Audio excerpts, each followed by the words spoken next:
galing din, oh. Bumalik din siya sa, ano. Ayan. Bumalik din siya sa pinanggalingan niya. Ayan, oh. Ayan, ipapalinis ko sa kanya dahil yung natulog dito, ala. Ang dami niyang buhok. Pero titignan natin mamaya kung nalinis nga niya. Ayan, oh, dumi-dumi. Kasi ito hindi ko na nilinis kahapon. Kaya kasi gusto kong makita kung nalilinis nga niya. Ayan, oh. Oops. Bakit ka punta dito? Ayan, tapusin mo yung kwarto na yan. Ay, huwag kang lalabas, ah.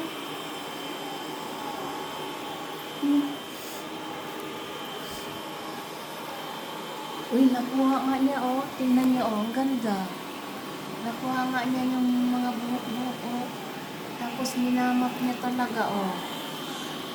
Wow! Ang galing-galing mo naman. Sige. Ayan. Ang ganda nga. Akala ko kasi hindi siya makakalinis. Yung pala maganda, oh. Halika dito, tapusin mo itong kwarto na ito bago dyan.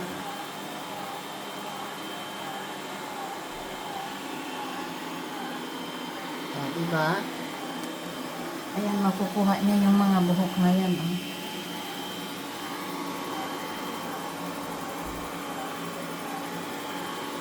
Meron siya kasing camera.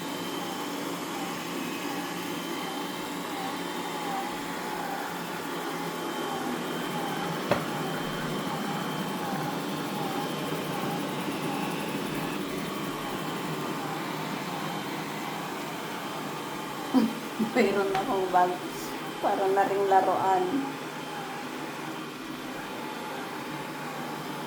Saan ka pupunta? Doon, bumalik ka doon sa kwarto. Diyan, oo, kasi madumi pa. Babalik nga. Oops. Diyan, oh, diyan. Bumalik ka diyan at linisin mo yung kwarto na yan kasi madumi, oh. So, hindi na kita bantayan. Mamaya, bisitahin kita pag nalinis mo na yan, ha?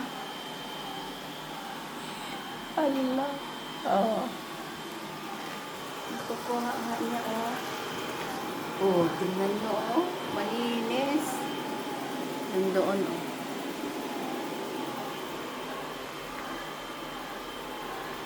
So, salamat at may kasama ako na tagalinis.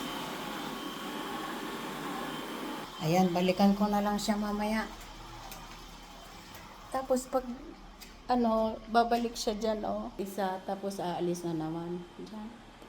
Tingnan niyo. Babalik siya dyan. Ayan, magkape muna ako. Patapos-tapos yung pagkape ko kasi first time kong gawin ito ay first time kong binuksan na paglinisin talaga yung maano yung kanyang tubig. So, ganon.